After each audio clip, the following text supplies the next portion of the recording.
Beauty centre আছে, venous beauty centre. তো আমাদের ঈদে ওইরকম কাজের প্রেসারে নিজেদের সময় দেওয়া হয়নি, এই জন্য আমরা বৈশাখীকে বেছে নিছি যে বৈশাখীর দিনে আমরা সবাই একই রকম ড্রেস পরে আমরা একটু নিজেদেরকে সময় দিব, ঘুরবো বেড়াবো, এটাই। জাস্ট আজকের দিনের জন্য, তাই না? হ্যাঁ, আজকের দিনের আচ্ছা, জন্য। আপনার অনুভূতি কেমন? খুবই ভালো। আমি সচরাচর আমরা এভাবে বের হই না, আর সময় সুযোগ হয় না, তো আজকে বের হয়ে খুবই ভালো লাগছে। আচ্ছা, আজকে যেহেতু পয়লা বৈশাখ, জানেন পয়লা বৈশাখে মানুষের প্রিয় খাবার কি? হ্যাঁ, ইলিশ মাছ, পান্তা ভাত, শুকনা মরিচ। ট্রাই করছেন আপনি? না, আমি এটা ট্রাই করিনি, কারণ আজকে আমাদের প্ল্যান ছিল যে আমাদের ম্যাম আমাদেরকে পার্লার থেকে সবাইকে নিয়ে ঘুরতে বের হবে, এই জন্য আলাদাভাবে কোনো প্ল্যান করিনি, সবাই মিলে একসঙ্গে ঘুরবো, আচ্ছা, আপনাদের মজা করবো, ম্যাম কি? এটাই আমাদের ম্যাম ওটা। আচ্ছা, কি ইলিশ মাছ খাওয়া হয়েছে? না, ইলিশ মাছের অনেক দাম, কিনে না। আমি আজকে রোজা আছি, আর সারাদিন বলতে আমাদের পার্লারে অনেক কাজ ছিল, কাজ শেষ করে আমরা মূলত বাবুকে নিয়ে এখানেই আসছি। অনুভূতি কেমন?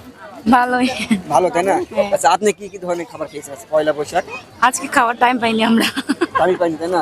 আচ্ছা, খাওয়া হয়নি এখনো, খাবো আমরা, খাওয়ার জন্য রেডি হয়ে বসে আমরা ঘুরে ফিরে যাই, খাওয়া দাওয়া করে বাসার দিকে রওনা হবো। আপনি আমার আজকে ওরকম কোনো প্রিপারেশন বা কিছু খাওয়া হয়নি। কিছু খাওয়া হয়নি? আচ্ছা, আপনি আমাদেরও তাই, মানে রেডি হয়ে বসে আছি, খেতে যাব। খেতে যাবে কিন্তু, বাট আপনি কিন্তু সকালে ঘুম থেকে ওঠেননি, তাই না? না, উঠেছি কিন্তু এখনো সেভাবে খাওয়া দাওয়া হয়নি।